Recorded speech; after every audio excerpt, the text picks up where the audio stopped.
everyone, welcome to our monthly prayer focus online. Each month I'll bring you a method of prayer and a focus for each week in the month. Obviously this is for everyone, from new Christians to old, from those that find personal prayer easy, for those that find it a little difficult or have little understanding or experience of personal prayer. This month the method will be based around the word joy. J for Jesus first, O for others second, and Y for yourself last. So Jesus first. So firstly, when you sit down, find your place to pray, you praise and thank God for what he's done for us, that he sent Jesus to die on the cross for us. We just focus in on things around that. Secondly, I want you to focus in around others. So that would be things going on in the world, your neighbourhood, the fellowship, your family, bringing others' needs to God first before our own. And finally, Y for yourself. This is when we focus in on our private time with God.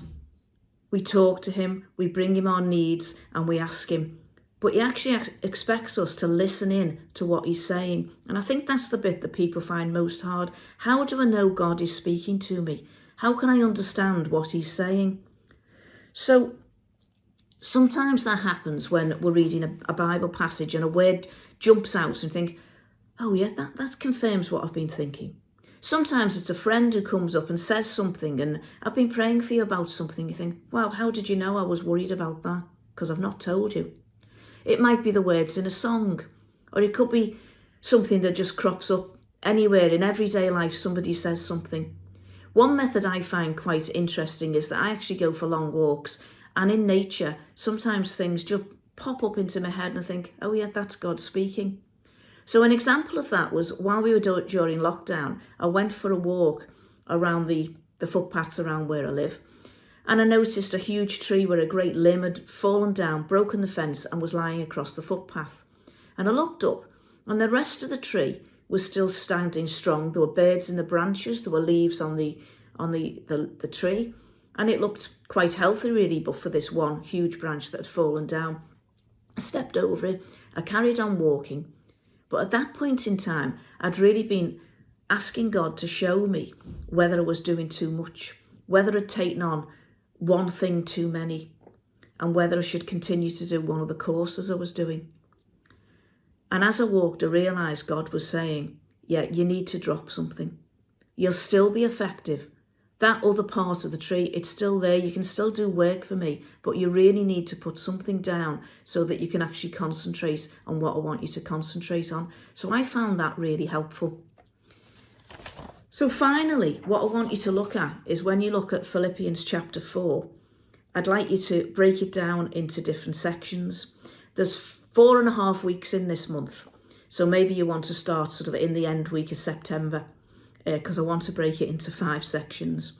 So in section 1, I want you to read verses 4 to 7, and that talks about bringing everything to God, all our needs. The next section is 8 to 9, and that talks about thinking on things that are true and noble. Have a look at that. In week 3, have a look at verses 10 to 13, and that is where Paul says about being content. So maybe consider being content in what you have, in the circumstances that we have around us at the moment.